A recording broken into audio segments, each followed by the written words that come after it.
what is happening, y'all?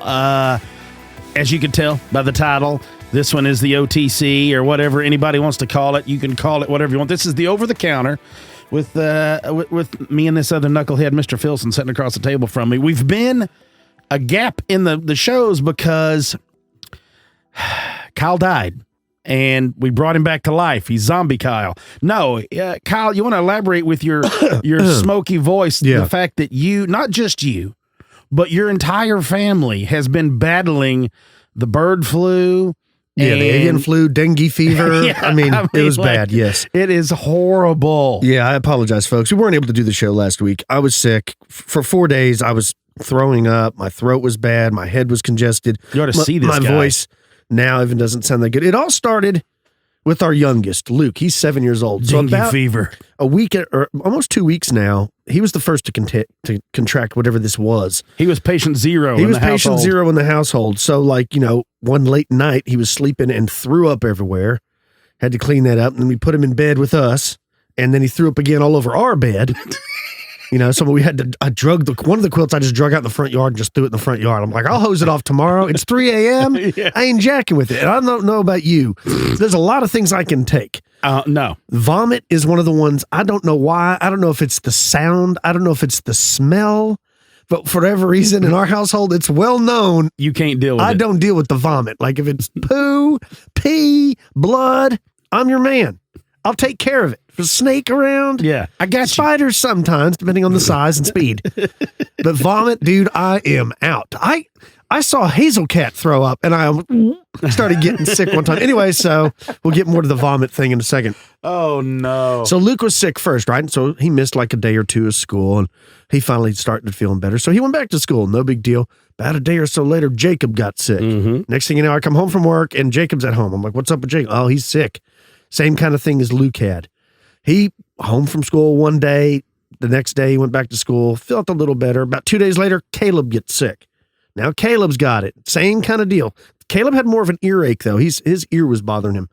And then, of course, 2 days later, I started feeling it. And I like to be the tough guy. I'm not the guy that likes to, embellish or go to the doctor or anything. I'm just like, nah, I just don't feel so good today. I'm getting old. First, I was like, man, my back's killing me. That's the first thing I noticed is like, what happened? I mean, it felt like I was abducted by aliens and they put some kind of tracking beacon in my spine. Probing. Something happened. But because I don't remember lifting anything heavy and nothing. I woke up with this odd pain in my back. And then that day I started feeling really bad. By the next day, I was hurting bad. I was like, dude, I ain't doing it. So that just happened to be during the week when we were about to record. So I wouldn't have been any good on the radio anyways. I wasn't able to put any thought into. And now you've slipped over here to the studio and your wife has it. Now, yes. So now I'm back and now my wife has it. And this is the thing I was trying to explain to her. Bless her heart. I love her. But it is much worse on me when she is sick versus when I'm sick. And I'll explain this to you for everyone out there listening audience for their enjoyment. Well, we know already that she's not intelligent because she's married to you. Yeah, that's probably the worst choice. She makes horrible choices in her life. Yeah, everybody's like, man, it must be so interesting being married to you, all the cool stories. And she's like, nah. No, I hate him. Nah. Anyway, so here's the deal. So because I left on my own and started my own business over a year and a half ago, because of the success of that and also the success of the show, she was able to quit her job. So for a long time, we both were employed. And one of the deals was, if you quit your job, I don't have a problem with that. But your part of the deal is that you're going to take care of the stuff around the house, right? You're going to do the laundry. You're going to do the running the kids around, taking them to school, all that. And she does all that. Great. Fantastic. It's a great deal. The problem comes is when people start getting sick. When I'm sick, since I'm the one that goes off to work and does work, it doesn't affect her, right? Her day is still the same. It's just I'm at home in the bedroom sleeping. Yes. But when she's sick, now the problems compound on me because I still have to go work. But then when I come home, now I have to do all her stuff as well. So you're a single parent when she's sick. Right. I know she can't help it. She's sick. But I'm telling you, when I'm sick, it's not a problem. It doesn't disrupt anybody. Nobody even really cares if dad's sick. No. I think I'll lay in there and maybe twice a day somebody might come check on me. See if you're alive. They're like, hey, man, you need a drink of water or something. Are you breathing? Maybe I've even heard the door shut and be like, nah, man, he's still breathing. Yeah. I mean, it's almost like, like I'm an inconvenience. Yeah, like they were laying bets on if you were going to make it. Yeah, it wouldn't matter. They just simply move another person in. That's right. But so it's been hard on me. So I was sick, I finally got to feeling better, but now I got to help do more stuff because my wife is sick. So it's been a chore, man. It's been a real beat. I know this is first world problems because there's people out there that have really sick illnesses and things like that to deal with. We know quite a bit. This is all jokes. But yeah, I'm back. So that's where we've been. That's where we've been. We've got an action-packed week planned. This is the first time I've laid eyes on him in probably a week because I wouldn't come around him. I don't blame you. I ain't coming by, Pop. I ain't coming to check on you. I don't care. You'll make it, player. Here's the thing. Now, this is just a pet peeve of mine. I don't know if it happens in your household. When I'm sick, I respect everyone else in the house, I guess, and I board myself up in some distant bedroom, right? Not to be disturbed. I have a TV in there. I've got my books in there. If I need to use the restroom, I can come out. If I need a drink of water, whatever, I respect that. Mm-hmm. Do you have a person in your household that when they get sick likes to just like set up camp in the middle of the house? And no, you're like, no, I've laid that law down whenever my kids were little. Okay. There was a quarantine. When any of us get sick, it's a quarantine. And I go like to Costco and buy like big bottles Sheets of like Lysol and wipes and all that. When you're in our household, if one of you sick, you're quarantined. Like I will plastic off your door and seal it and cut strip in it where you can seal that. But yeah, no. Luckily, you ain't coming out of my door. That doesn't happen at our house either. We've laid down the groundwork. But I will say in previous relationships and places that I've lived with roommates and things like that, I've had that scenario where this one guy that lived there, like he would get sick and he would just like post up shop in the middle of the living room. And I'm like, well, no, are you trying to get everybody sick? Because if you're sick, why don't you go hide somewhere? Why don't you go get in your room? I don't want to get sick. So I ended up having to hide myself. Yeah. And that kind of thing's annoying. But yeah, we got an action-packed week. We got some pretty interesting interviews coming up. Yes, we do. We're going to be talking with the one and only Randall Carlson. Yep, we get to talk to Randall. We'll be discussing a lot of stuff that he's going to be doing with Grammarica up in Colorado. That's right. I'm trying to remember the name of it. What is that? I forget the name of that thing. Contact at the Cabin or something like that. That's it. Yeah, that's it. It's something like that. We'll have more information on a future show. And we're going to be talking to Lyle. We're going to get Lyle to holler at us about the Momo book. Yeah, Lyle Blackburn's going to be coming back. Missouri Monster. He's going to be talking about the Missouri Monster. So I know that Small Town Monsters and them are making a documentary on it, but he's written a new book about it, and he's a friend of ours and lives close by, so it's going to be good. Seth and his guys are staying so busy, it's ridiculous. Well, and the people are loving it. I noticed when they launch a crowdfunding thing like a Kickstarter to help them, it's usually fully funded in just a day. Yeah, and they make great documentaries. Yeah.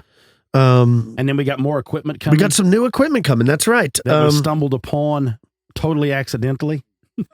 Yeah, that's normally the way it works. When we got into podcasting 5 or so years ago, there was far less information on how to do it, right? So there wasn't these how-to books. There was only a few people that really seemed to know what they were doing, like the podcast Answer Man. Yeah. Cliff Ravenscraft, I believe is his name. But so we've slowly over time pieced together a pretty good setup here. But it's quite expensive and it's quite complicated. I mean, if you don't go to school, there's a million knobs over here. And y'all already know that we turn them and that we don't do the proper things with them all the time. Yeah, exactly. So this new system that we're getting is called the Rode Podcaster Pro. We got 2 of them coming, and we've been trying to get our hands on them for a couple of weeks now. These are brand new, and so a lot of places they're not available yet for the matter. Well, you can order them, of course, but it may take you a couple of weeks to months to get them. And so we finally got some shipped to us from Sweetwater. Nick over there at Sweetwater was kind enough to send us 2. One's going to be for the studio, and the other one's going to be for Cam's home studio, because oftentimes with our differing schedules, he likes to record at home. We've heard that before on the show. But the difference between Cam's home studio and the real studio is we don't have the same setup. So there always is a little bit difference in audio. We're trying to get away from that. We want it to sound exactly the same, more seamless. And with this new technology, finally somebody came out with something that's easy to use, because we get questions all the time, emails all the time. Somebody's looking to start a podcast. Can you suggest how they do it, right? And I don't have any problem doing that. And if you want me to tell you, just email the show. I'll be more than happy to tell you with what we have. But the problem is there's so many pieces of equipment that we use that unless you're just a baller, it's going to take some time. And it's probably overkill. We've discussed that too. Absolutely. So this new device, this Rode Podcaster Pro, you can check it out. It's about $600, but it's supposed to be the all-in-one thing for podcasting. Yeah. So we're going to try it out. If it's not any good, we're going to send it back, or maybe we'll have a raffle and somebody can win it or something. Or maybe we'll just use it for target practice. I don't know. But so we'll be trying that out. We're So gonna if you give it a notice, whirl, yeah. if you notice some differences in audio, that's all it is. You got to constantly be changing, constantly improving, or at least trying to. And we're going to have to, and I don't have it open here in front of me, though, about the fella in Colorado that strangles a mountain lion. Oh, yeah, I saw that. That was very... I don't even know. Was he a jogger? Apparently so. I don't have it in front of me, but yeah, I read the article a couple days ago, and there was a couple different news sources that were reporting it. But yeah, I think he was out hiking or jogging or running, which is probably what made the cat chase him, because it's just an instinct. I've even heard of joggers like in India putting like a mask backwards on your head so the cat thinks or the tiger thinks it's looking at you. So I heard that in tiger scat, they found a lot of masks. Yeah. Right? Yeah. I did see that. I don't know. And then you sent me something about jaguars in Arizona. Yeah, okay. So here we go. Well, like if you've been keeping up with the show, me and Cam and his son and his nephew, we are planning a mule deer hunt in Arizona in like September or late August of this year. So we pack in. Yeah, we pack in, right. So you're out in the middle of nowhere. You might be 12, 15 miles from the road. You got to bring everything. You got to bring your food, your sleeping, if you're sleeping in a tent or a hammock or whatever. And it's archery only, so we're only going to have our bows and arrows and knives with us. We might carry a handgun. I don't know. But anyways, we're in the desert, so I was looking around. And of course, Google hears you when you're talking, or Instagram does. You got to make sure you turn those microphones off, people. If you go into your settings on your phone, you'd be surprised how many apps are listening to you.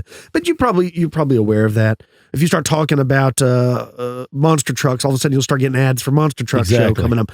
So anyway, since I've been talking so much about mule deer hunting, I've been getting all kinds of things popping up about Arizona and camouflage, the typical thing. And I saw this article pop up about jaguars living in southern Arizona. They've been using a lot of trail cams. The University of Arizona there, or Arizona State, the Sun Devils, I'm not sure which university, but one of the universities, some of the undergraduate students have been setting up trail cams along with the Arizona Parks and Wildlife. And for whatever reason, they've been able to track 5 to 6 they know of, possibly more, jaguars from what you would think would only live in Central America. But apparently they've crossed the entire Sonora Desert and are now in southern Arizona. So I told Cam, it's one more thing to think about when you're sleeping at night. That's right. That there could be an actual jaguar, or El Jefe, as they call it. I hope if one is to attack, I hope it attacks and kills me, because it'll be an amazing story my family can share. Yeah. So, or you want to be like Steve Ranella. Remember, he always said he wanted to get scratched on the chest by like a grizzly bear and have those, you know what I mean? Those big, I know. It sounds like a good idea, but no. When they all got attacked by that one on a fog neck, he changed his story when he was like, I don't think I want that anymore. Would you take a swipe from like a jaguar if you survived? Would you like to have that done where you could tell the story? Like, yeah, a swipe maybe. The problem with cats is they go right for your throat. Or the base of your skull. Right. So, I mean, they're going to collapse your windpipe. But they do kill you before they eat you. That's true. Unlike canids. Yeah. Well, if you want to read some truly terrifying encounters with jaguars, just pick up a Capstick book. Yeah. And you can read all about it's one of the most dangerous things you want to encounter when you're in the jungle. Yeah, it's not going to be fun. I think I'm actually going to do a few stories about, now that you sent that to me and all that stuff, we got the books, I'll do some stories. There was a guy named Sasha or something like that. And that was what he was known for. He was a jaguar hunter. Well, he went to Brazil and he trained with a Brazilian jaguarunde or something that they called his men a jaguar hunter. Yeah. And then, so I'll do some stories about that. And when I say hunter, folks, I'm talking they killed jaguar with a spear. And had dogs. And that's all it was, is like one dog and the guy with a spear, and they would track these Now, this is back in the late 1800s, early 1900s. So, 1915 early to 19th century. I mean, or early 20th century, I'm sorry. Yeah. Yeah, I mean, but they're no joke. Like, when I say there's going to be jaguars out there, I'm sure several people are like, you talking about mountain lions? I'm like, no, I'm talking about like jaguars. Yeah. And there'll be mountain lions out there too. I'm not scared of them. Jaguars terrify me. I wonder if jaguars and mountain lions, I bet they don't even go around each other. Probably not. You ever see freaking house cats? There's always some tomcat one. I mean, they fight. You hear them on the front porch. I mean, I can only imagine if I'm in my war bonnet hammock, sound asleep at 2 a.m. out there on some sky island in the middle of the Arizona desert, and I hear what sounds like 2 large cats. You're gonna be like, "What was that?" If you see me tangled up with one, just kill me. No, I'm gonna let it kill you just because it'll be a cool story. Yeah, I guess so. So I will try to shoot it first, though. Cam's son and nephew don't know about these Jaguars. So Cam told me, don't bring it up till we're out there. And you're like, too late to turn back now. You're 15 miles from the truck. When you're pot committed, I want to look into their eyes sitting across the campfire as Kyle's explaining the Jaguar sightings to them. They're going to be like, because I know my nephew, and he does not look. He and my son are very dry, and like just my son moves like he's 75 right now. He's like an old man when he gets around, and my nephew was extremely just dry and funny. And I can't wait to see the looks on their faces when you start spitting out there's big giant spotted cats in these mountains here, boys. They're gonna be like, no. Yeah. He's joking, right? You're like, no. Not to mention it's what, the Mogollon Rim or whatever. That's another thing. Yeah, we're going to be right on it.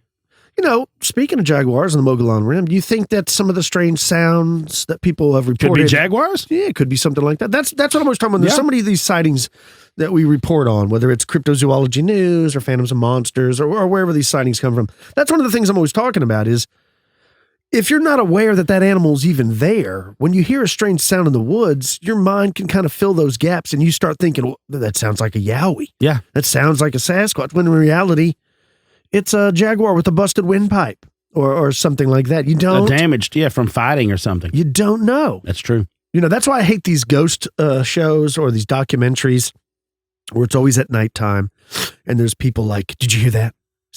I heard something. Hello, let's talk to the spirits. And they go, if you're here, can you give us a sign? And then 10 seconds, they're like, did you hear that? Yeah, I heard it in the woods. Yeah, I heard it too. It could be anything. It could be, yes. Anything. It could be a mouse. It could be a bird. It could be an armadillo. It could be a skunk. It could be anything. So to me, that's not... Did you hear? I heard a car door slam. You know, you're like, well, it's well known that the sound of a car door slam is associated with ghosts. I mean, it just... I know that there's people out there, and God bless you, that you love those kind of shows. And look, don't hate on me. Don't send any hate mail. That's just my opinion. When I see those shows, I'm just like, dude... I'm not buying it because you know how easy that is to fake for television, especially. For television, yes, yeah, especially. That's the. I mean, it'd be a super like easy Finding thing Bigfoot. to The show, okay. My favorite part about Finding Bigfoot is the first 3 minutes, first 5 minutes when they show like a piece of new evidence. The rest of the show is complete nonsense. Complete nonsense. It's them walking around the woods, shooting fireworks off in the woods, shooting fireworks, having a disco, sending donuts out. Did you hear that? I heard that. Did you hear that? I heard it. And then they yell. Yeah. And I think I heard something call back. More than likely, it's another Bigfooter. It's another guy looking calling for Bigfoot. back to you. Yeah. I want Bigfoot to be real. I do. But these shows, I don't think are going to help us find them. And, and speaking of things that cryptozoology. Before you go into what you're about to talk about, when you're talking about that calling to the Bigfoot, it reminded me of a story that Bert Kreischer, the comedian, told. Okay. About his father. And his mother and father live on a lake. And they went to visit, and Bert took his wife and 2 daughters. And Bert's mother reminded the father while he was there, go down there and let him see your owl. Let him hear your owl. You know, you go talk to an owl. And Bert he's got like a wild owl in the area that's nesting on his property. What are you talking? You know, and Bert was like, so the dad gets Bert and the 2 daughters, and they go down to the dock, and it's right at dusk, and he goes out there and he starts calling. Bert's dad's, whoo, starts making these noises, and he calls, and nothing happens. And Bert's sitting there, and he's like, I promise you, son, there's an owl. I talked to the owl. And so he does it. He hoots again, and he hoots again, and this goes on for a few minutes. Nothing.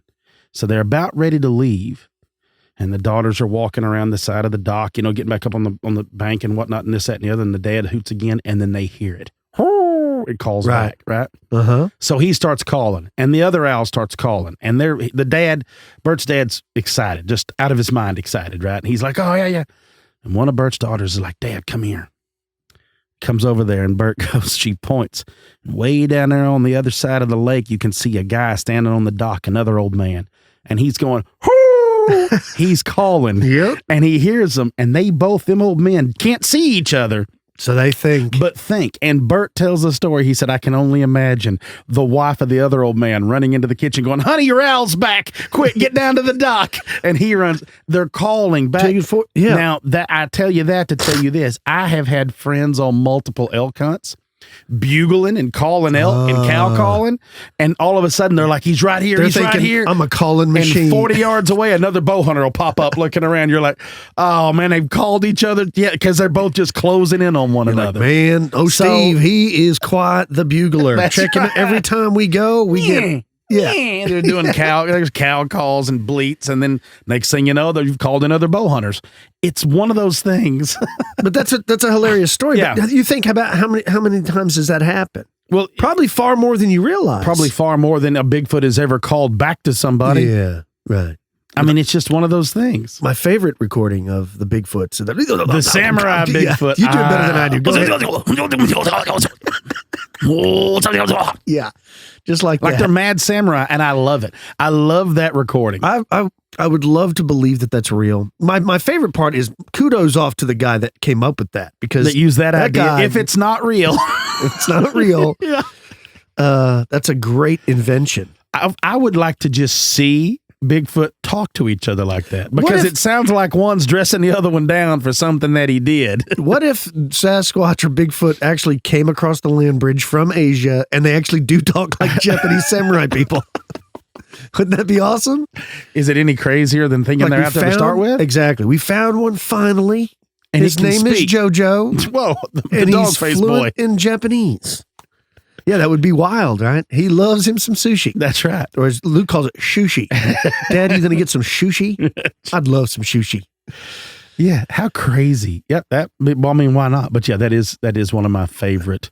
But what you were about to say, go ahead and get into what you and I were talking about with. Right. So recently I was listening to another podcast, Joe Rogan Experience, and he had a guy, Forrest Galante, I think was his name. He's an outdoorsman, things like this. A biologist from Africa. Anyways, at some point during the show, it was like one of Joe's typical shows. At some point, though, he brought up the thylacine. And, we've specifically had guys on from TRU, the Thylacine Research Unit, on our show probably 3 times. We've been following the thylacine for a while. And I was beginning to lose hope. Like, I was really, if you would have asked me this a week ago, I'd have said, yeah, I think they're probably all gone. But my mind's been totally changed now because of what this guy said. He said that he's actually been in search of them for a couple trips. Yep. He knows people in Australia, Tasmania, biologists, Papua New Guinea, biologists, who all have claimed to have seen them on numerous accounts, numerous times. And so and he also brought up how large of an area they once roamed. See, I was under the impression that they only lived in Tasmania. And I was also under the impression that maybe at some point they lived in southern Australia, but that was about it. But I've also always heard never on the mainland, just Tasmania. Mm-hmm. Comes to find out, this guy says that no, they're all over Australia, they're all over Tasmania, they're all over New Guinea. Mm-hmm. So when you think of an area that wide, that widespread, and also that part of the world is not very populated. Yes. And you have respectable biologists claiming that they've seen it on multiple occasions, not just some crazy guy in the woods. Well, what do you say? And The also, man that's he's a biologist and the head park ranger of the certain park where these guys where this college came in to do a study. Yeah, colleges have been investing a lot of money. And over the last 20 years, he claims he's seen them 4 separate times. Yeah, so now my opinion's changed. I think that the thylacine may, in fact, exist still. I liked what he said in the fact about New Guinea when he's getting to these places, because Joe brings up a guy that he knows that went into the Amazon looking for a dinosaur. So I knew it instantly. That's who he's talking about. Exactly. And Forrest, the biologist, doesn't seem shocked by this. And then when he starts talking about possible roping or Indava bird sightings and he doesn't get into that, he starts talking about pterosaur is what he's saying, but it's the same exact thing. The big bird sightings in New Guinea. Forrest doesn't seem shocked by that either. And I think it's one of those deals. I'm not saying that he agrees. I'm not putting words in his mouth. No, but he agrees. seems to not think that the idea of a giant flying reptile is not beyond and he's not into it. He says he's like, I'm not a cryptozoologist. Yeah. I'm not into that. I like to search for animals that I knew existed. But he doesn't seem blown away by the idea that these things, like I wasn't unaware of the new wild dogs that have just been found. I'm not aware of the new ones that have been found, but I am aware of wild dogs from the Capstick books I read years ago. But I mean the ones he's talking about they found just within the last year. Yeah, I was not aware of that. I had no idea that they have found a whole other species of canine that's a wild canine. I had no clue about all this. So this is yet again another reason, like, we're still finding pockets of things that we didn't know even either existed or were still alive. I don't think most people realize that there's wild dogs in Africa. We're not talking about like jackals. We're not talking about wolves. Yeah, we're talking about wild dogs. Foxes. They are wild dogs. These are feral dogs, and they're known for killing probably more people than some of the other canine species in that continent. Well, he even brought up how cowardly a hyena really is. Yeah. That hyenas are very cowardly. I would like to kill one. I hate those things. I do too. And it's like just pests. Because the way they look. Yeah. It's simply though I do not like those things, man. They just seem, you know what it is? What scarred me forever? The old documentary Eternal Enemies with Intwa Tumela. Yeah. He who greets with fire. Yeah, that's right. And his brother was Mundavu. Was that Eternal Enemies? Is that the name of it? Eternal, because he talks about in that interview, Joe talks about relentless enemies. I haven't seen that. I've seen that one too, where the lions get huge and because they're kind of stranded in a certain pocket. And they only feed on Cape buffalo. The lionesses are the size of most average males. The males are that much bigger. They are terrifying at the size of these giant lions taken down. But Eternal Enemies are the ones where it's got the two brother lions. There's also another whole lion documentary. I think it's called The Lions of San Sabi. And it was a group of 6 males, and I forgot how many lionesses. And this single pride of lions conquered and killed more lions in the history of studying these things, and covered and actually had control of more lands than any other lion pride in history that they've ever documented. It's like the lions of Tsavo. Yep. I mean, those were 2 young, healthy males. Yeah. They weren't injured. They weren't starving. They weren't at the end of their lives. They hunted there because hunting was easy. And you talk about the tigers in the Sundaban, and then you talk about like the same thing I was worried about the jaguars. Hunting is easy whenever you're something that size and you're attacking pink monkeys. I saw at the Dallas World Zoo or Dallas World Aquarium, whatever one's downtown. I took Luke there a couple years ago, and in there they have a leopard, or not a leopard, a jaguar. Sorry, leopards are in Africa; they're bigger. Jaguar, but this one's black, solid black. And if you get real close to it, and you can walk all the way to the glass, you can still see the spots. Yeah, but when you look at it, I mean, it just looks so cuddly. Like it looks like something you would just love to just. Oh, it looks beautiful. The coat is impeccable. Yeah, but you can see the muscles under this thing, and you're thinking like, how hard of a time would I have like strangling a house cat if I wanted to, or even like if it attacked you, what would you do? Yeah. I can tell you. Nothing. Die. Yeah. You would die. You look at it and you're like, what a beautiful animal. But at the same time, I'm thinking of Apocalypto. When he's running from the Mayans. Bites that one in the face. Yeah. And just, before they beat it to death with the sticks. Oh, yeah. That's a movie I tried to find on iTunes the other day and I couldn't find it. Really? I was like, dude, I'm going to rent that. I haven't seen that in a while. It's a great movie. I really like that movie, yeah. And I couldn't find it. I couldn't find it on any platform to rent. I wonder why. I don't know. You think it was because of when Mel went crazy and had all of his anti-Semitic rants, they pulled it off of there? I would say that, but you could go on Netflix and Lethal Weapon and all that's on there. That's true. I'm like, why is Apocalypto not on there? That's my favorite movie he's ever made. I think so, yeah. I think it might be one of mine. I've seen all of the ones.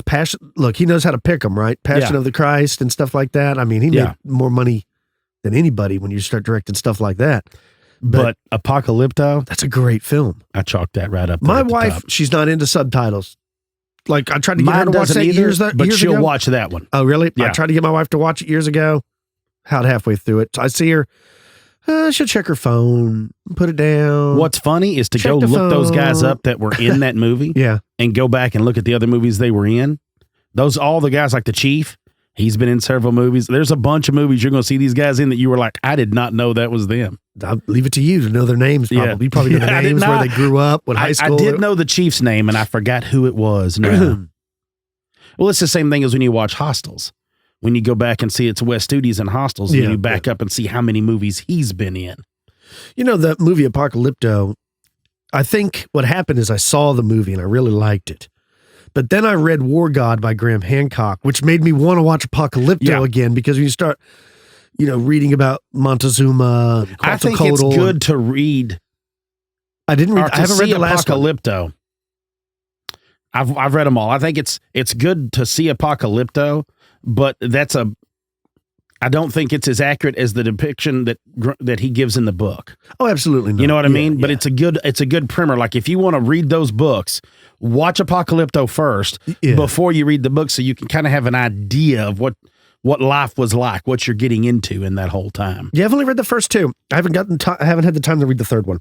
Well, the third I've got one, it. It's over there. The on third shelf one somewhere. ends with history, just like anything else. I'm looking at them right now, all three of them. It all ends in history, just the same as anything else. I mean, Yeah. it's just one of those deals, but it's a good series. It's a real good series. Like, I can't wait to have Randall on to talk to Randall, and then also hopefully we end up getting where we can get Graham to come on, because his new one will be coming out this year. Yeah, absolutely. That's part of the game plan. Yeah, to get him on, and then. But I'm so excited to talk to Randall because I want to know more about the whole the sacred math, the sacred geometry. Sacred geometry. Like, Yeah, he's I'm been really teaching curious. those courses for years. And we always said we were going to take one online, and we've never done it Just yet. haven't had the time. Well, also because I'm not smart. Like, I don't think I can pull this off. Right. I could lie my way through a lot of things. I can't lie my way through sacred geometry. But he knows a lot of stuff about the Masonic history. You know, I believe he's a Mason and things like that. Of course, there's going to be portions of that he's not going to be able to talk about. But I'm still fascinated by the cataclysm, the end of the last ice age and stuff. So I'm sure we'll be talking about. I can't wait. All things like that. I've been going down this tunnel or this path, I don't know what you want to call it, where I've been roped into watching video after video of handmade, hand-forged kitchen knives, chef knives in particular. You were watching restoration videos on Vices. Yeah, now it's been these, and I started following people on Instagram. Making knives, and it's really starting to bombard me with, I'm seeing the ads for them and stuff, and like, I've already decided which knife I wanted, but then I changed my mind. I thought you were going to build you a forge. You were going to try to build something. I would like to. And then at the same time, I've had my knife fascination. I've been going back, and I've been having a new fascination with cameras again. Oh, yeah. And I can't, I want to stick with Canon. I've always been a Canon shooter. I've got a lot of Canon glass here, as well as you. But man, I've been trying to talk myself out of not going to switching to Sony, because those new A7 3s, A7R3s, man, those things. We have to go, because we're going to take pictures, and we're going to video, and we're going to do all of that whenever we go to Arizona. We're going to document the whole thing. Well, you got any questions, I can tell you. Like, the A7R3 is going to be really great for like landscape photography, things like that. If you're looking for shooting sports, you probably want to go A9. The problem is here we go. It's expensive. These people didn't tune in for a camera I review know. I'm just podcast. telling you what I've been into. Also, I recently watched, what was it called? Abducted in Plain Sight on Netflix. I saw that was on there. You should watch it. But No, if you watch it, be prepared to be annoyed and pissed off, because I 100% put blame on the parents on this one. Okay. I'm not going to give any spoilers away. If you watch it or you've seen it already, you'll know exactly what I mean. I don't know why the parents aren't in jail. Did you see the Ted Bundy I have tapes? not watched that. Good stuff. That's like a 4-parter, right? Yeah, it's good I stuff. was thinking of starting that soon. There was something You'll else. You'll like it. I mean, you already know the whole story. Yeah, but it's fun to go back and watch it and kind of, I say fun. I guess that would probably be the wrong word to use, but it's very entertaining, because if you're not, it's just, I guess it's one of those fascinating things. And I've talked about this. I don't know that my family agrees with me, but as much as I know that serial killers should probably be put to death, I wish there was a place that we could house them like a zoo, but they were there simply to be studied for the rest of their days. I don't know if you could study them, though. They're crazy, right? Do you remember when we were kids? When I say kids, I'm talking about like high school, teenagers, where they had like the serial killer like playing cards. Yeah, I remember that. Do you remember that? Yeah, like I never had cards, any, but like I remember baseball cards with serial killers on them. I remember a couple goth kids, like in art class, had them. And like when I was making these little balls out of clay to sabotage their ceramics in the kiln, I remember the Riot Girls that we went to school with. I remember used to wear the Riot Girl cheerleader outfits. Yeah, I remember that. I remember some of them chicks is pretty hot. I'm not gonna lie. I remember those cards with the different people. The serial killer cards. I like how you're talking about sabotaging other people's clay in the kiln. Yeah, that was one of my favorite things to do. It took a while for the art teacher to finally figure out it was me. She's like, you got to be careful, kids, when you're doing your before you fire. Can't leave a void. If you leave any air pockets, it's going to sabotage. So she just thought that people were just not paying attention. And you're just making a big hollow ball like a grenade. Every day I'd like lift the lid and just stick one in there, stick it back. What an ass. You didn't have the technology to watch it happen, but you knew you were causing havoc, as Randall would say. I was in that exact same class, 2 classes after you had left, where you were across, because when I was in art class at that time, you was in Senor Alance's Spanish class. Oh, yeah. Because I would throw stuff back and forth from across the hallway. But I was in there one day, and our art teacher dropped an X-Acto knife, and it flipped perfectly and stuck in the top of her foot. Oh, really? Dude, it was so bad because she stuck and she looked up at everybody like, what's, and like she's looking around left and right, like she doesn't know which way to go, like something's, and then she was acting like Jim Carrey in the, what is it, the Pet Detective 2, where they're in his thighs. That's what she was doing.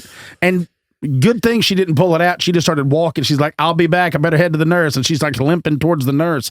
But it buried it all the way up to the little adjusting ferrule and an X-Acto knife at the top of her foot. I remember I used to get in so much trouble in that class. Probably most of my classes. But I remember her just always thinking I was such a piece of crap, such a loser. And she's right. Well, she's not totally wrong. But, dude, her daughter's a way bigger loser. I know exactly and what like, you said. Now looking at it as an adult, I'm like, what kind of parenting skills did you have? Yeah. Your kid was way worse than me. Yeah. Maybe that's why we turned out so good. Is she cared about us and not her own. She sacrificed the love of her only daughter. Well, she has two, but the love of her daughter.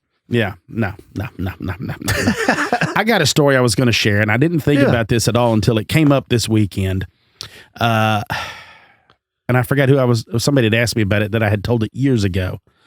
And I figured I would tell y'all this. When I first went to work for the municipality I work for now, I had been working on this job for like 2 weeks, and I was a meter reader. I read electric meters and I read water meters. And we drove around in little like S10 pickups. Well, the S10 pickup they gave me was the oldest. I mean, it was like, I think it was like an 80s model. I mean, like it was a beater, man. This thing had not been taken care of. The paint was coming off of it. The air conditioner did not work in it. The radio did not work in it. Only thing it did is it ran. And not even that well, but it was enough that you could drive to one spot and you park it, and then you walked and you read your meters and worked your way all the way back to your truck and got in it and went again. And I've been working for this city about 2 weeks. And so I didn't have on a city shirt, nothing. Like they didn't even give you, I had a city cap on, that was it. Because they won't buy you clothes until you pass your probation period to make sure that you're going to stick around. So I'm driving at this one part, and I remember I'm coming down the road. It's not far from where we're at right now. I'm coming down the road, and this woman runs out, and she's I would guess she's probably in her 50s. And I later learned I was right. So she's 55, 56, redheaded lady, and she runs down to the curb, and and I had seen her when I had come back from another direction. She come running out of her house? No, she's just kind of in the front yard milling around. I got you. And she kind of jogs down to the curb, and she starts waving at me, right? Waving at me.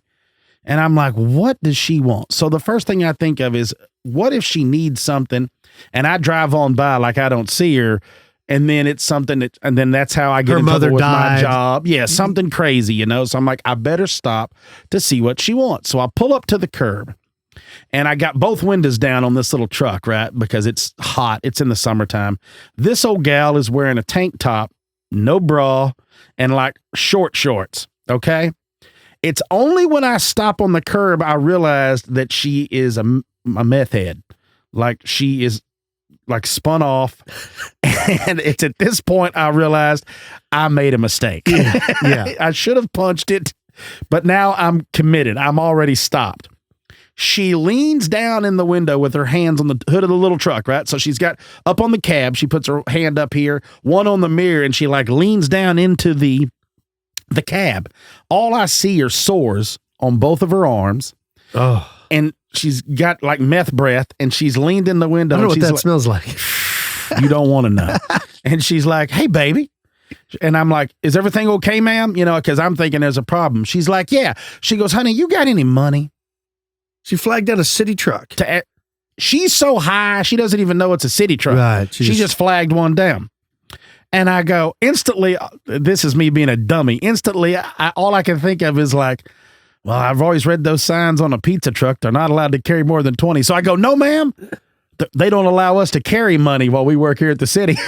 Just like that. And she's like, nothing?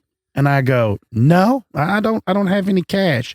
She goes, right now, she goes, I'll take anything. I just need some cash. What do you got? And then everybody, y'all might want to cover your kids' ears. She said, I'll give you a BJ for $10. Where's this house at? How far is that from here? Yeah. $10. I'll give you a BJ. I've never heard this story. Now, first of all, this gets even better. So I'm sitting there and I'm like, and this is my mind starts going, well, it's $10. Seems like a pretty good price. That seems like a pretty good idea and pretty good price. And then she's like, how about $1? You got $1? I'll do it for $1. And then in the back, instantly, I'm like, that's 90% off. That's 90% off. She will do it for $1. $1.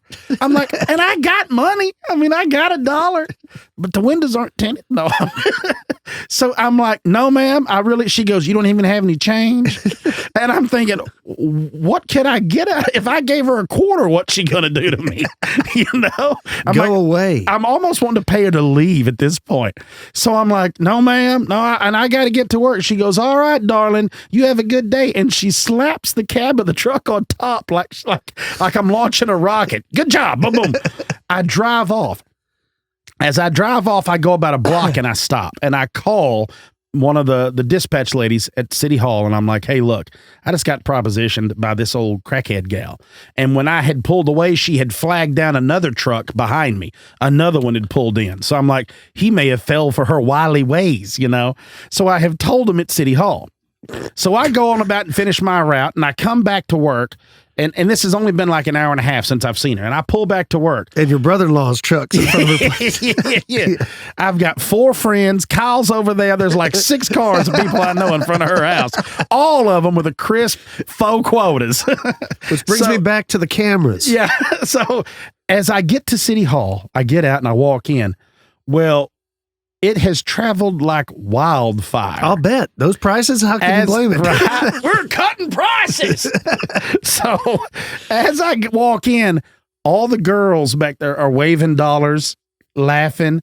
The police that are up there in the city, in one part of it, they're laughing and they're shaking $1 bills at me.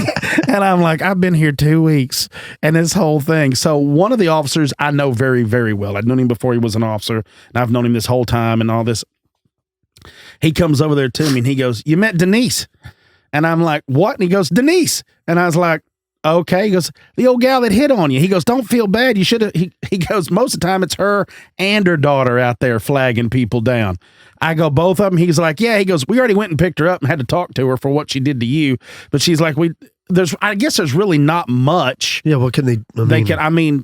So they had to give her a talking to that she can't do. They probably have real crimes they're trying to stop. Yeah. You know what I mean? Where that's like, no. They're just like, look, would you quit harassing people for $1 trying to give them a BJ, a Hummer? I mean, we don't need this going down, right? Yeah. It's not. But still, brings me back to $1, man. I have spent $1 on a lot of stuff and didn't get near as much out of it. You can't get anything for $1. Yeah. So I've told this story multiple times and my family loves to give me a hard time about the fact that they were like, well, how long did you wait before you called in? And you sure you didn't spend that $1? And I'm like, $10 ain't much, so I can't tell it. But yeah, so that wasn't the only time I've ever been propositioned, but that was the first time that I was ever propositioned. Something about it after that, like I was propositioned in Cancun and all this stuff. As I say, they weren't near as much fun as this crazy old gal here. And sad to say, I haven't seen her in several years. Probably dead. But I have seen her daughter still. Oh, yeah? I have seen her daughter, and I think her daughter has gotten clean and kind of got back on, because the last time I saw her, she looked like she was back in the mix, back in the flow. She had strayed out of the stream. Now she's back in the stream again. So she looked like she was all right. But there for a while, that was a good corner. If you had some beer money, you could go buy you a 6-pack of PBR and then slide by there with the change. I didn't know some stuff handled. I wish you would have told me about this place. Where's this house at now? I don't know. How many years ago did you say this was? Yeah. That's pretty cool. Yeah, I've had some really. I'll tell y'all another one real quick too. Happened to me at work. We have things out at the lake that are called grinder pump systems. So you have to imagine a very small septic tank, about the size of, smaller than a 55-gallon barrel. So let's just say a 55-gallon barrel. And inside that is a pump that grinds up human waste. And the reason being is because if the service line going into the sewer line is below grade, so you can't pump water or you can't flow water uphill, especially sewer water, any of this, no water flows uphill, so you have to have a pump system. So out at our lake is a pressurized sewer main that pumps into a giant lift station, which is a giant grinder pump. But each house has a grinder pump system. So at times, people that don't know or move in, things that they'll flush the wrong things. Boy Scout whistles and cuttlefish being those two things. For those of you that don't know, a Boy Scout whistle is a tampon, is what's known as, and a cuttlefish is a condom. So, and when they're washing around in these, they get real big, like a cuddle. Let's have a cuddle. It's a cuttlefish. I think we can see the end of this show coming. Yeah, right. Keep going. Yes. So, the reviews. I show up to this house. And I take the lid off this thing because it's not working. Me and another guy, and we're trying to get this grinder pump fixed. You have to pull it. So you got to get your gloves on and all this stuff. And you're taking this poo-soaked thing up out of the deal. And you break it apart. And there's some cuttlefish that have bound up in this grinder pump. Right. So I'm cleaning them out, taking out these things. And then there's more floating around in the can. So we get it all put together. It's working around. We get it all the trash picked up and it's in there and we go and then we have to make contact with the person that called it in because it has an alarm system on it. We reset the alarm system and we go to the customer and it's a woman. It's probably in her late 30s, early 40s, very pretty woman. And we knock on the door and she answers and she's like, did you get it all taken care of? And I said, yes, ma'am. Everything's good. I said, we just have one problem. I said, someone's been flushing condoms through your sewer system. And I said, you can't flush those. I said, you're going to have to throw those in the trash.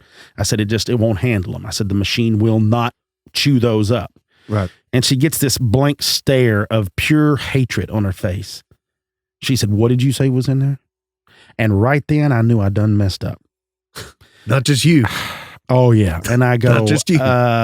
Condoms. She goes, we don't use those. I go, really? And she goes, yeah, we don't use those. And I've been out of town at our other place. My husband's been here the entire time by himself for the last 30 days. And she goes, but obviously not by himself. She goes, thank you. This won't be happening again. And she slams the door. And I'm just like, okay. So I get in the car. We leave. Don't think anything else about it.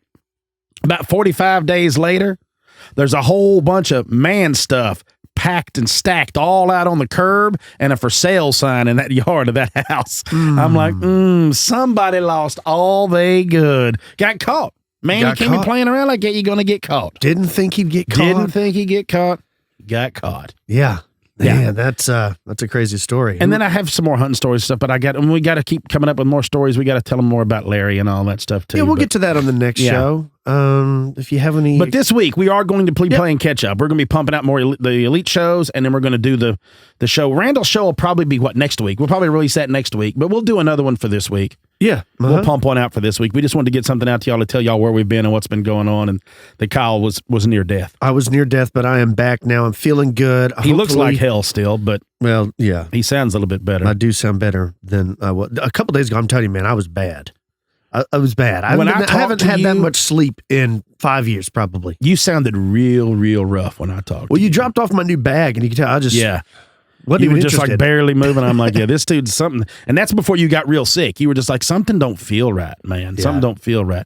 I figured you was going to die in your sleep, but sure enough, you pulled through. I was hoping. Right? I do like my new bag, though. Early retirement. If you die in your sleep, it's early retirement. Yeah. That's what I'm shooting for. Yeah. Dude, me too. I had to get all my stuff together and put it in there and hack around and get the settings set right for it. And I think it's going to work out good. We're going to find out. Yeah, we got to tell everybody it's the new Kafaru. Kafaru is a bag company. Yeah, Kafaru's been around, I think, since the late 80s, early 90s when they started, because I believe I'm trying to think the man's name that owns Kafaru, but he's an older gentleman, but he was a hiker and a backpack hunter and all that stuff. So when he started, it's because he couldn't find a pack like he wanted. Now, look, the military makes great packs, but these are like those, and they have external frames where you can get up different packs and change the frames out and all that stuff. But these are built with long-term, like I would say, with what you could carry in it, if you could everything, you could probably sustain a long time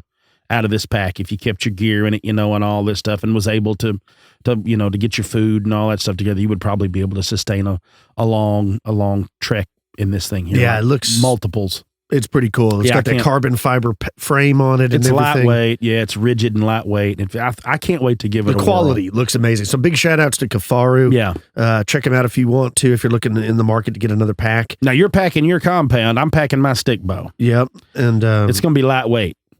Mine's going to be super lightweight. Probably take my Glock too, just in case one of those Jaguars. I'm going to go ahead and throw it in for sure. We need to go out there before long we'll plan a time. We need to go out there before long and just scout it and look around and see what's going on out there too. Yeah, and if we do a midsummer hike out there in Arizona, we should do maybe a couple remote podcasts from out there. Just kind of sitting around the fire, maybe. Yeah. Be kind of cool. Maybe you could even catch it on tape, me getting mauled by a Jaguar. That would be, I would film that. Right. Well, thanks for listening. If you have any stories you'd like to share with me and Kim as he hits the and As I punches slam the microphone, you can email that. that show at expandedperspectives@yahoo.com. You can follow us on all forms of social media. And don't forget about Expanded Perspectives Elite. You can sign up by going to the website, expandedperspectives.com.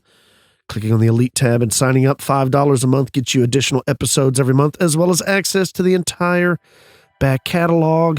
There's like 200 shows over there now, folks. So you can get 200 and something hours worth of me and Cam for $5. Probably the best deal on the internet. Till next time, be careful. I'm Kyle Filson. He's Cam Hale. Peace, y'all.